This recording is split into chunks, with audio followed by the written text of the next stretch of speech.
Assalamualaikum warahmatullahi wabarakatuh. Perkenalkan, saya Aziz Septiani dari kelas 7.5. Di sini saya akan menjelaskan CNN di aplikasi Orange. Jadi yang pertama itu kita masuk ke aplikasi New Tab, lalu ke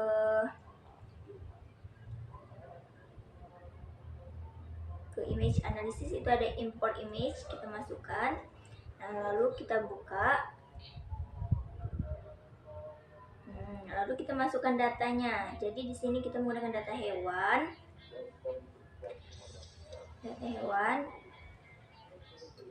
Jadi di data hewan ini berisi 3 folder, yaitu anjing, burung, dan kucing. Di situ masing-masing ada 10 data, 10 anjing, 10 burung, dan 10 kucing. Ini contohnya. Lalu kita masukkan image embedding. Nah, selanjutnya kita sambungkan dari import image ke image embedding. Lalu ditunggu sampai sinkron sampai 100%.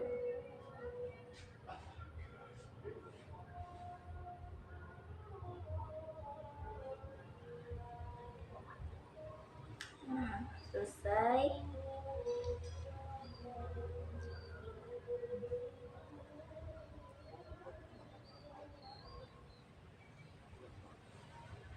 Lalu kita masuk ke transform. Di situ ada data sampler, kita masukkan juga.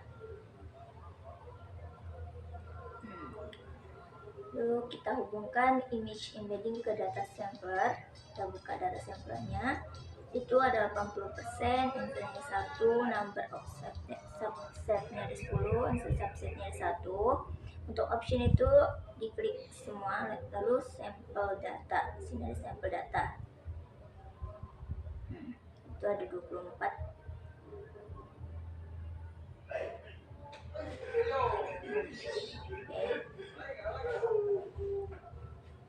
Selanjutnya kita ke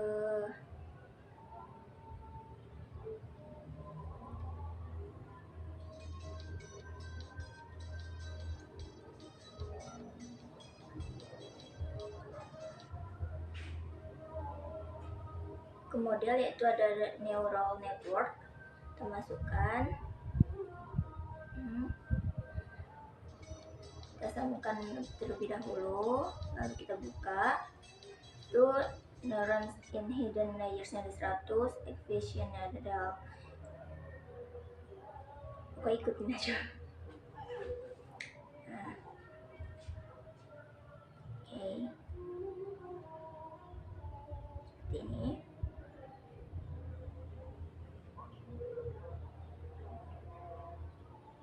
Selanjutnya kita ke evaluate, ada prediction. Nah, prediction kita sambungkan data samplernya ke prediction, juga neural networknya. Jadi dua ini kita sambungkan ke prediction. Lalu kita buka di situ. Nah, jadi semua data yang tadi sudah masuk di sini. Di situ ada kucing, burung, anjing.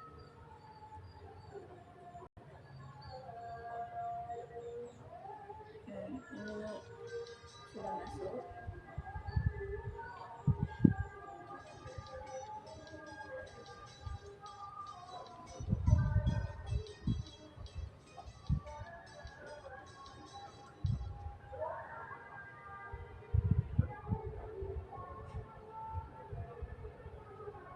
Baik, kita ke evaluate di confusion matrix. Nah, kita sambungkan prediction ke confusion matrix, dan ya, lalu kita buka. Sebentar.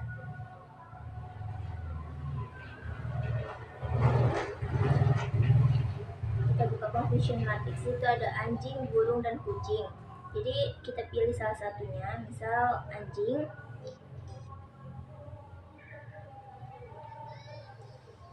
Nah, sebelum itu kita buka dulu ke di image analysis, ada image viewer, ya image viewer. Lalu kita sambungkan convention matrix ini ke image viewersnya. Kita buka. Nah, tadi kan kita pencet anjing, maka di sini munculnya ada anjing, gambar anjing. Ini untuk memperbesar dan memperkecil gambar. Di sini ada image, di sini ada title attribute. Nah, ini kalau image name dia seperti ini bentuknya. Kalau image aja seperti ini. Kalau size itu dia berupa angka. Ada width, ada height, dan kategori atau neural networknya. Baik, kita coba ke burung. Nah, jadi sini gambar burung sama saja seperti tadi, ini memperbesar, memperkecil. Sini ada kategori atribut.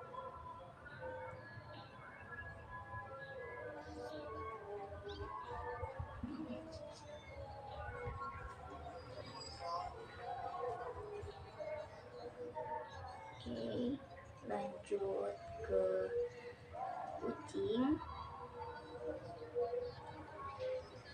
Nah, sama seperti tadi.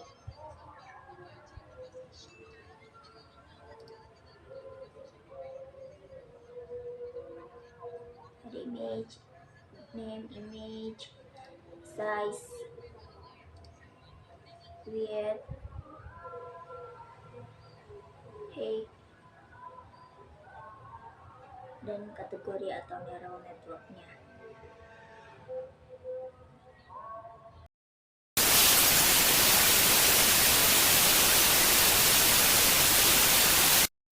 Baiklah, di sini saya akan menjawab 4 pertanyaan dari tugas video. Yang pertama, jelaskan perbedaan mendasar antara dataset training atau data latih dan dataset tes atau data uji dalam konteks praktikum ini. Mengapa penting untuk memisahkan kedua dataset tersebut?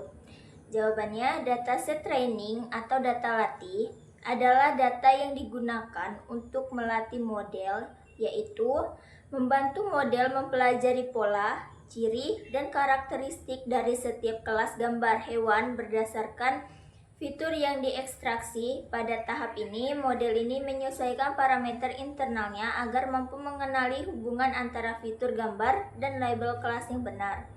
Sementara itu, dataset tes atau data uji adalah data yang tidak digunakan selama proses pelatihan, melainkan digunakan untuk mengatur kemampuan model dalam melakukan prediksi terhadap data baru yang belum pernah dilihat sebelumnya. Data uji berfungsi sebagai tolak ukur objektif untuk menilai performa model. Pemisahan kedua dataset ini sangat penting karena 1.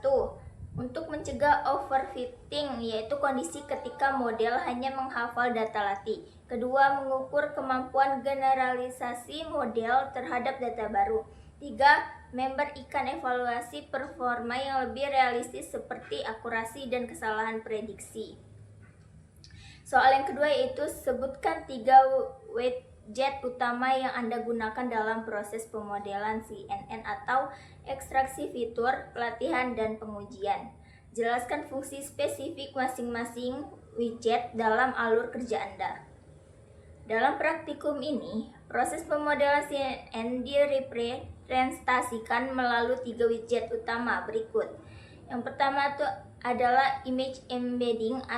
Kedua, widget image embedding berfungsi untuk melakukan ekstraksi fitur menggunakan CNN pralatih. Pada tahap ini, setiap gambar diubah menjadi faktor numerik atau embedding yang merepresentasikan ciri visual penting seperti bentuk, tekstur, dan pola. Selanjutnya ada neural network. Widget neural network digunakan sebagai model klasifikasi. Widget ini menerima hasil embedding sebagai input. Kemudian mempelajari pola data untuk memetakan fitur numerik ke dalam kelas hewan tertentu. Yang terakhir ada confusion matrix. Jadi widget confusion matrix itu digunakan pada tahap pengujian dan evaluasi model. Widget ini menampilkan perbandingan antara label sebenarnya dan hasil prediksi model, sehingga dapat diketahui tingkat akurasi dan kesalahan klasifikasi pada setiap kelas. Soal yang ketiga yaitu berdasarkan hasil confusion matrix Anda, berapa akurasi keseluruhan model yang didapatkan? Manakah kelas hewan yang paling diprediksi oleh model dan kelas mana yang paling sering salah diprediksi? Jika ada. Berdasarkan hasil confusion matrix yang diperoleh dalam praktikum ini, akurasi keseluruhan model dapat dihitung dari perbandingan jumlah prediksi yang benar terhadap total data uji. Atau silakan sesuaikan angka akurasi dengan hasil yang kamu peroleh. Misalnya, akurasi keseluruhan model yang diperoleh adalah sekitar 85%. Kelas hewan yang paling baik diprediksi oleh model adalah kelas yang memiliki jumlah prediksi benar tertinggi pada diagonal confusion matrix. Hal ini biasanya terjadi karena ciri visual kelas tersebut lebih konsisten dan mudah dikenali oleh model. Sebaliknya, kelas yang paling sering salah diprediksi adalah kelas yang memiliki banyak kesalahan klasifikasi. Kemungkinan disebabkan oleh kemiripan visual dengan kelas lain atau jumlah data terbatas. Soal yang keempat, apa peran Convolutional Neural Network atau CNN pada widget image embedding? Mengapa tidak melatih CNN dari awal dengan hanya 30 gambar? Pada widget image embedding, Convolutional Neural Network atau CNN berperan sebagai feature ekstraktor. CNN yang digunakan merupakan model pralatih atau pre-train yang telah dilatih menggunakan dataset besar sehingga mampu mengekstraksi fitur visual penting tanpa perlu pelatihan ulang dari awal. CNN tidak dilatih dari awal karena pertama, jumlah data sangat terbatas atau hanya 30 gambar sehingga tidak cukup untuk melatih CNN secara optimal. Kedua, melatih CNN dari awal membutuhkan dataset besar dan sumber daya komputasi tinggi. Ketiga, menggunakan CNN pralatih lebih efisien dan efektif karena model sudah memiliki pengetahuan umum tentang pola visual. Dengan pendekatan ini, praktikum tetap menghasilkan model klasifikasi yang baik meskipun jumlah data relatif sedikit. Terima kasih.